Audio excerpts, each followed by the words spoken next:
en France, je pense que, d'une certaine manière, nous avons l'arsenal législatif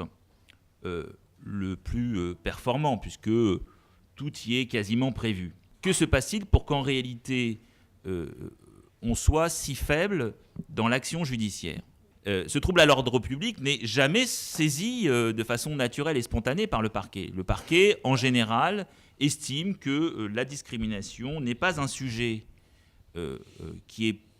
en soi seul suffisant pour entamer une procédure, et toutes les actions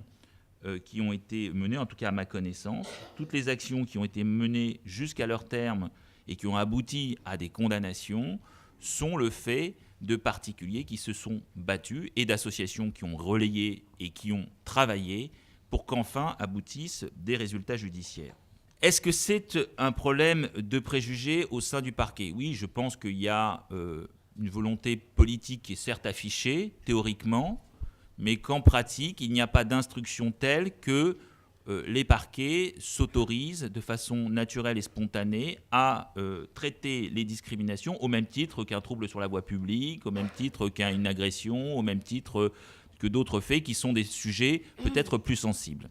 Eh bien, on a effectivement tout un stade d'obstacles qui sont des obstacles judiciaires sérieux, puisque dans la plupart des cas, les parquets ne poursuivront pas. Une fois que le juge d'instruction est saisi, souvent le juge d'instruction, parce que c'est une plainte qui vient d'une partie civile et qui ne vient pas du procureur de la République, n'instruit pas ce dossier à égalité avec les autres dossiers. C'est un dossier qui en général est sous-traité, ou voire pas traité, voire non traité, et qui en réalité s'enraye, se mélange à plein d'autres dossiers, et il faut que l'avocat stimule sans arrêt le juge d'instruction pour qu'il y ait une audition de partie civile, pour qu'il y ait peut-être une audition du prévenu, en tout cas qui n'est pas encore prévenu, puisqu'il n'est même pas encore mis en examen, de la personne en tout cas contre qui on a déposé plainte. Un dossier instruit à Créteil qui concernait l'office HLM du Kremlin-Bicêtre, où on a la preuve du fichage ethnique qui a été opéré par l'office HLM du Kremlin-Bicêtre. On a des réquisitions de non-lieu, alors même que le procureur de la République reconnaît l'infraction, mais à partir du moment où il y a eu réparation, c'est-à-dire qu'aujourd'hui l'office HLM ne pratique plus ce qu'elle pratiquait par le passé, eh bien, on estime qu'il n'y a pas lieu à poursuite. C'est comment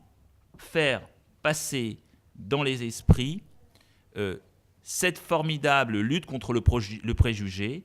et comment faire en sorte que les magistrats estiment qu'une des problématiques essentielles de la démocratie aujourd'hui, c'est la rupture du principe d'égalité. Voilà les quelques observations que je voulais faire.